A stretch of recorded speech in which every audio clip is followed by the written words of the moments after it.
আমি এখন পাইনের এক আদিম অরণ্যে। মেঘ কুয়াশার সাদা প্রেক্ষাপটে আকাশ ছুঁয়ে যাওয়া পাইন গাছের কালো অবয়বে এক আধাভৌতিক পরিবেশ তৈরি হয়েছে। অক্টোবরের এই সময়টা আমার মতোই আরও অনেকে এই পাহাড়ে এই পাইন বন দেখতে এসছেন। কুয়াশার কারণে এই পাইন বনের ভেতরে এখন চাপচাপ অন্ধকার। প্রচুর প্রার্থনা পতাকা আর পাইন বনে ঢাকা এই খাড়া পাহাড়ি ঢাল ধরে পর্যটকদের ওঠানামার ছবি পেলাম। পথের পাশের এই পাইন ফরেস্ট সুখিয়া পুকুরি আর লেপচা জগতের মাঝের এক অবস্থানের।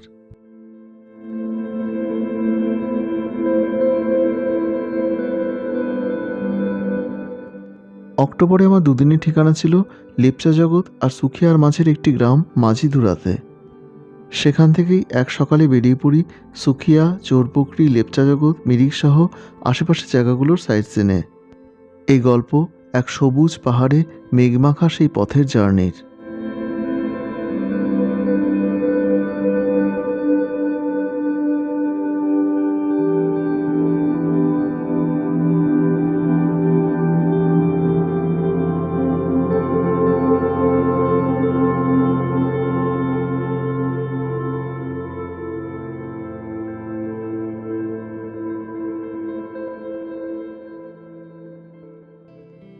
এই পাইনবন থেকে আরও 5 কিলোমিটার এগিয়ে গিয়ে মূল লেপচা জগতে এসে পড়লাম। প্রায় 7,000 ফিট উচ্চতায় অবস্থিত দার্জিলিং জেলার দার্জিলিং পাহাড়ের এক ছোট্ট পাহাড়ি গ্রাম। এটা হলো লেপচা জগতে প্রথম হোমস্টে, সালাখা হোমস্টে। এখন এখানে অনেক হোমস্টে রিসোর্ট তৈরি হয়ে গেছে। এর বেশ কিছু কন্ট্যাক্ট নাম্বার দেওয়া থাকলেও এই ভিডিও ডেসক্রিপশন বক্সে।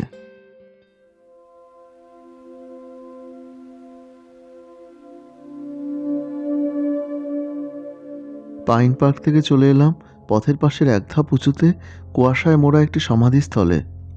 শান্ত সবুজ এক পাহাড় এখানে এসে আরও নিস্তব্ধ, আরও নির্জন হয়ে গেছে।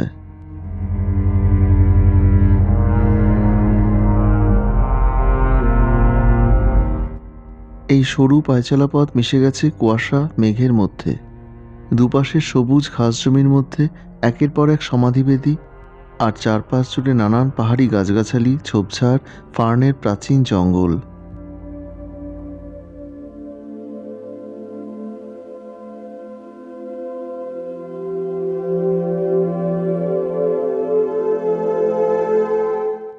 শিলিগুড়ি থেকে দুধিয়া, মিরিক, পশুপতি হয়ে লেপচা জগতের দূরত্ব প্রায় 75 কিলোমিটার।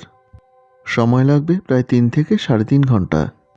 শিলিগুড়ি থেকে সরাসরি ছোট রিজার্ভ গাড়িতে ভাড়া পড়বে প্রায় 3,500, আর বড় গাড়ির ক্ষেত্রে প্রায় 4,500 টাকা। অন্যথায় কার্শিয়াং, দার্জিলিং হয়েও লেপচা জগৎ, জোরপুকুরির এই জায়গাগুলো ঘুরে আসা যায়, তবে সেই ক্ষেত্রে ডিস্টেন্স অনেকটাই বেশি পড়ে যায়। এবার লেপচা জগৎ ছেড়ে চলে এলাম 5 কিলোমিটার দূরের জোরপুকুরির পথে। পাইন আর ধুপি গাছের গভীর জঙ্গলের মধ্যে দিয়ে এই পথেই চলে গেছে জোরপুকুরির দিকে।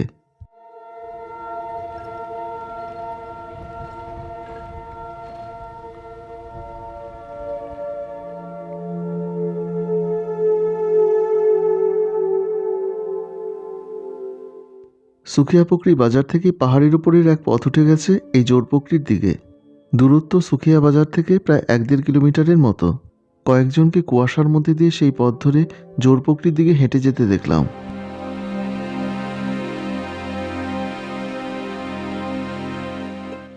জোরপুকুরির সামনে যখন পৌঁছালাম তখন চারপাশের এই অবস্থা।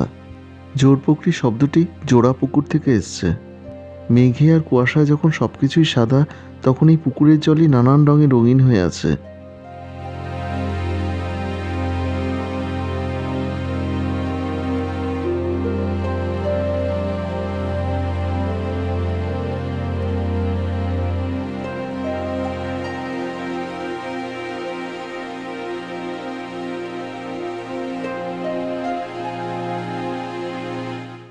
প্রায় 7,400 ফিট উচ্চতায় অবস্থিত জোরপুকুরির দূরত্ব শিলিগুড়ি থেকে মিরিক হয়ে এলে 69 কিলোমিটারের মতো। এই লেকের চারপাশ জুড়ে প্রচুর বসার জায়গা, আর এখানে বসেই সপার্শ্বদ কাঞ্চনজঙ্ঘার এক অসাধারণ ছবিও পাওয়া যায়, অবশ্যই সেটা আকাশ পরিষ্কার থাকলেই। এই লেকের পাশ ঘেঁষেই একটি পথ উঠে গেছে পাহাড়ের কয়েক ধাপ ওপরে। সেখান থেকে পুরো লেকের ভিউও খুব ভালো পাওয়া যায়। এখন সেই সব ছবি কুয়াশায় ঢেকে আছে।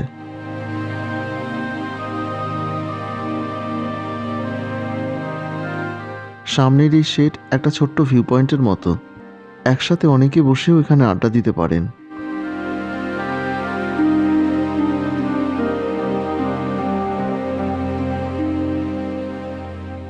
পাহাড়ের আরেক ধাপ ওপরে মেঘে মোড়া এক আবছা বাড়ির আভাস পেলাম। কাছে যেতেই জোরপুকুরি ট্যুরিস্ট লজের ছবিটা স্পষ্ট হলো। এই লজ জিটিএর আন্ডারে।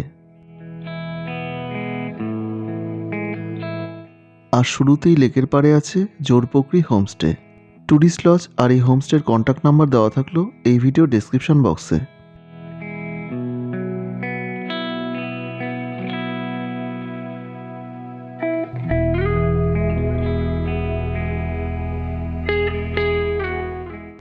এই পুকুরে মাছের সাথে প্রচুর হাঁসও আছে। আর এই সাপের বেদি হলো এদের খুব পছন্দের একটা জায়গা।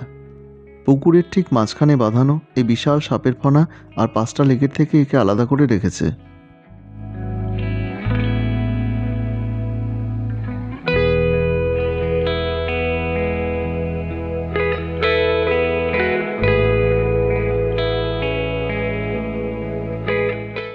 এখানে দুটো লেকের মাঝখানে আছে ফুলে ফুলে ঢাকা একটা পার্ক। এখানে বসে দুপাশে লেকের ভিউ পাওয়া যায়।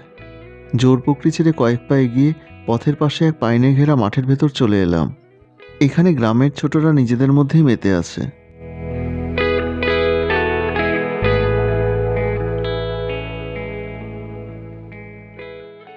এই মাঠের শেষ প্রান্তে আছে একটা মন্দির, পেছনে পাইনের গভীর জঙ্গল।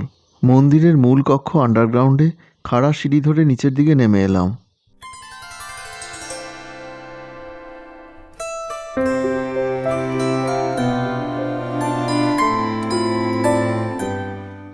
আমি এখানে আসি অক্টোবরের পুজোর সময়, আর সেই দিন ছিল মহা অষ্টমী।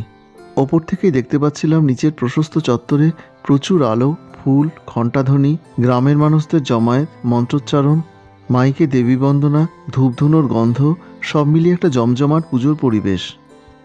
এই বেদিতে এক বিশাল প্রস্তরখণ্ডকে মহাদেব রূপে পুজো করা হয়। এর পাশেই আছে লক্ষ্মী আর গণেশের বিগ্রহ। তার পাশেই এই ছোট্ট প্রস্তরখণ্ডকে নাগদেবতা রূপে পুজো করা হয়।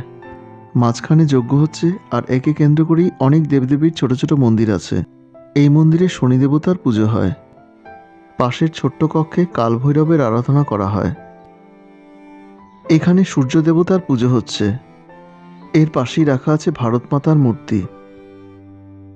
গ্রামের মহিলারা সমবেতভাবে অষ্টমী পুজোর অঞ্জলি দিচ্ছেন।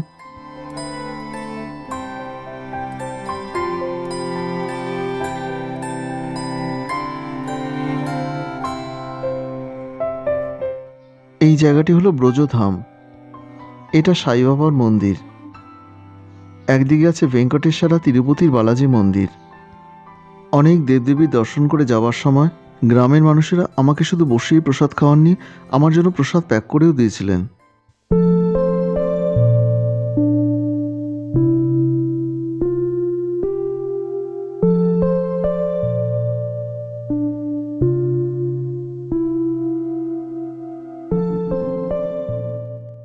জোরপুকুরি থেকে সুখিয়া বাজারের মধ্যে দিয়ে পশুপতি, সীমানা, থারবটি এস্টেট পার করে প্রায় 22 কিলোমিটার দূরে মিরিকে চলে এলাম। আমি শিলিগুড়ি থেকে মিরিক হয়ে এ পথ ধরেই এখানে আসি। রোড কন্ডিশন সারা বছরই ভালো।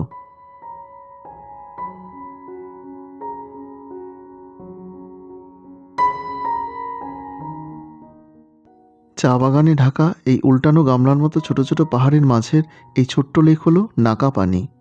জোরপুকুরি থেকে মিরিকের দিকে যেতে গোপালধারা টি এস্টেটের আগে বাঁদিকে পড়ে।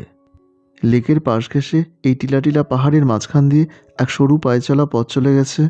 সেই পথ ধরে একটু ওপর দিকে উঠলেই চারপাশের পাহাড়ের একটা অসাধারণ ভিউ পাওয়া যায়।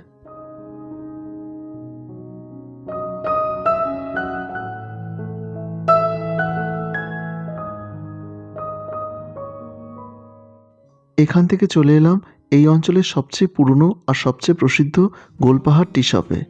এনাদের এই ছোট্ট দোকানে নানা রকম নেপালি অর্নামেন্টস, অসাধারণ সব টি সেট সেল হয়। একই ছাদের তলে আছে ওনাদের একটা ছোট্ট রেস্টুরেন্ট আর এই ছোট্ট টি শপ। এখানে নানান ভ্যারাইটির উৎকৃষ্ট মানের চা পাওয়া যায়। আমার বাড়ির সারা বছরের চা আমি এখান থেকেই নিই। মিরিকে আমি ছুটি ছাটা পেলেই চলে আসি, আর যতবারই এ পথ ধরে গিয়েছি এই দোকানের চাউমিন, মোমো আর চায়ের স্বাদ নিয়েছি। এর পাশেই এনাদের নিজস্ব হোমস্টেও আছে। এখানে নানান ধরনের পাহাড়ি ফুল গাছ আর অর্কিড সেল হয়। এটা মিরিক লেকের শেষ অংশ।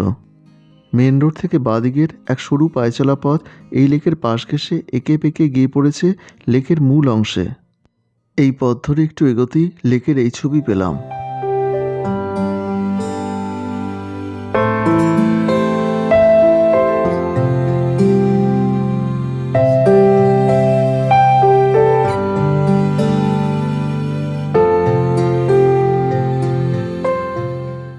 চা বাগান আর পাইনে ঘেরা প্রকৃতির পাশাপাশি প্রচুর বাড়িঘর, হোটেল, হোমস্টে, রিসর্ট, নানা জিনিসের পসরা নিয়ে নানা রকম দোকান, প্রচুর ফুল গাছ, নানা ধরনের অর্কিড, পাহাড়ি খাবার দাবারের প্রচুর রেস্টুরেন্ট, ক্যাফে, লোকজন, হইচই, নানান মানুষের নানান অ্যাক্টিভিটি নিয়ে মিরিক।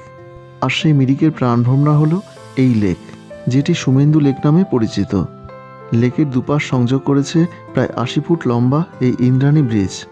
ব্রিজে দাঁড়িয়ে পাইন আর ধুপি গাছে ঢাকা চারপাশের পাহাড়, লেকের বিস্তৃত জলরাশির বুকে ভেসে বেড়ানো বোটের ছবি দেখেই সময় কেটে যাবে।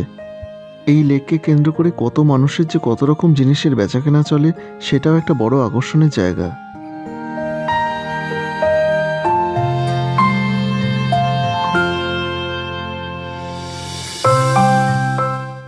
মিরিকে লাঞ্চ করে প্রায় সন্ধ্যার মুখে ফিরে চললাম আবার সেই সীমানা পশুপতি হয়ে মাঝিতুরার দিকে। আগেই বলেছি, এটা একটা জার্নির গল্প। আমাদের জীবনের মতোই অনেকটা গিয়ে কিছু কিছু ক্ষেত্রে ফিরে আসতে হয় আগের জায়গাতেই।